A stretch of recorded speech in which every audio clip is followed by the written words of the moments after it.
முருகா வாங்க தம்பி. அன்னைக்கு வந்தவங்கள நீங்க? ஆமா மேடம். ஒன்று தேடி நான் கழிச்சு போயிட்டேன். அதனால ஒரு முடிவு பண்ணிக்கிறேன் மேடம். நல்லது தம்பி, சொல்லுங்க.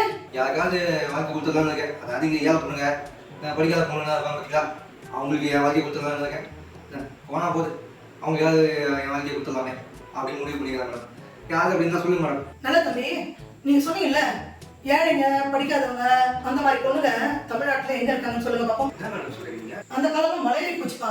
அந்த மாதிரி பொண்ணுங்க இப்ப வரதே இல்லைங்க. இப்போ படிக்காதவங்க எடுத்துக்கோங்க, சாதாரண பொண்ணுங்க கூட கரஸ்ல படிச்சு டிகிரி வாங்கிட்டுப்பா. அதே மாதிரி ஏழை பொண்ணுங்க எடுத்துக்கோங்க, ஓரளவு படிச்சு டீசெண்டான வேலைக்கு போயிடுறாங்க. அதனால அவங்களுடைய எதிர்பார்ப்பும் அதிகமாயிடுச்சுப்பா. ஆமா